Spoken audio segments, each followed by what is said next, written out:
ക്ഷേത്രത്തിൽ പോകുമ്പോൾ ചെരുപ്പ് കാണാതായാൽ എന്താണ് ഫലമെന്ന് എല്ലാവർക്കും ഒരു സംശയമാണ്. ചീത്തയാണോ അതോ നല്ലതാണോ?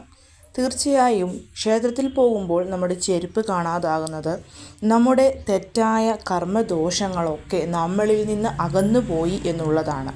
അതുകൊണ്ട് തന്നെ ചെരുപ്പ് കാണാതെ പോയാൽ അതിനെ തേടി വീണ്ടും നമ്മളിൽ നിന്ന് പോയ ദോഷത്തെ തിരിച്ചെടുക്കരുത്. ആ ചെരുപ്പ് പോയ അത് സന്തോഷമായിട്ട് തന്നെ നമ്മൾ തിരിച്ച് നമ്മുടെ വീട്ടിലോട്ട് പോരണം. എന്നാൽ ക്ഷേത്രത്തിൽ പോകുമ്പോൾ ശ്രദ്ധിക്കേണ്ടുന്ന മറ്റു ചില കാര്യങ്ങളുണ്ട്.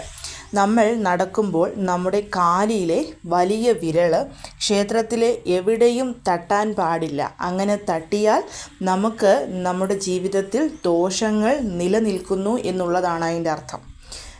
അതായത് നമ്മൾ ചിലപ്പോൾ സ്പീഡിലൊക്കെ നടക്കുമ്പോൾ നമ്മുടെ രണ്ട് കാലിലെയും, അതായത് ഇടത് കാലിലെയും വലത് കാലിലെയും തള്ളവിരൽ എവിടെയും തട്ടി നമുക്ക് നോവാൻ പാടില്ല. അത് ശ്രദ്ധിച്ചോണം. അതേപോലെ ക്ഷേത്രത്തിലോട്ട് പോകുമ്പോൾ ക്ഷേത്രത്തിൻ്റെ ഉള്ളിൽ കടക്കുന്ന സമയത്ത് ആ ഒരു വലിയ പടി ഉണ്ടാവുമല്ലോ, ആ പടി വലത് കാല് വെച്ച് തന്നെ നമ്മൾ കടക്കണം. ചിലർ ഒന്നും ശ്രദ്ധിക്കില്ല, ഇടത് കാല് വെച്ചൊക്കെ കടക്കും.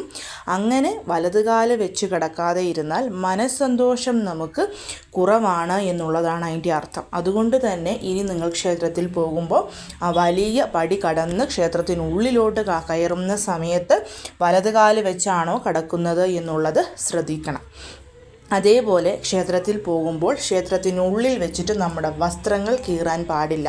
ബട്ടൺസ് പൊട്ടുക, വസ്ത്രങ്ങൾ കീറുക, ഷോൾ എവിടെയെങ്കിലും കൊണ്ട് കുരുങ്ങുക, ഇതുപോലെയുള്ള കാര്യങ്ങൾ സംഭവിച്ചു കഴിഞ്ഞാൽ നമ്മുടെ ആരോഗ്യം അത്ര നല്ല രീതിയിലല്ല പോകുന്നത് എന്നാണ് അർത്ഥമാക്കുന്നത്.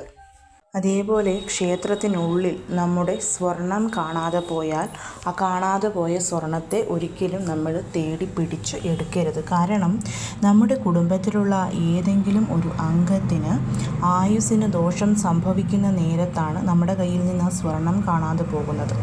ആ സ്വർണം കാണാതെ പോകുന്നത് വഴി ആ ആയുസ് ആ വ്യക്തിക്ക് തിരിച്ച് ലഭിക്കുമെന്നാണ് പറയുന്നത്.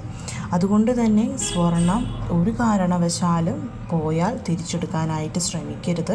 അത് നമ്മുടെ കുടുംബത്തിനുള്ളിലെ ഒരു വ്യക്തിയുടെ ആയുസ്സിനെ ബാധിക്കുന്ന കാര്യമാണ്. അതുകൊണ്ടാണ് ക്ഷേത്രത്തിൽ പോകുമ്പോൾ ധാരാളം സ്വർണങ്ങളൊക്കെ അണിഞ്ഞു കൊണ്ടുപോകരുത് എന്ന് പറയുന്നതും.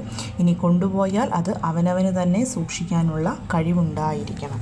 അതേപോലെ ഉപയോഗിച്ചു കൊണ്ടിരുന്ന പേഴ്സ്, ഒപ്പം തന്നെ ധനം, ഇതേതെങ്കിലും ഒന്ന് നഷ്ടപ്പെട്ടു പോയാൽ ചെയ്യുന്ന ജോലിയിൽ ധനനഷ്ടമോ പ്രശ്നങ്ങളോ വരാൻ പോകുന്നു എന്നാണ് പറയുന്നത്.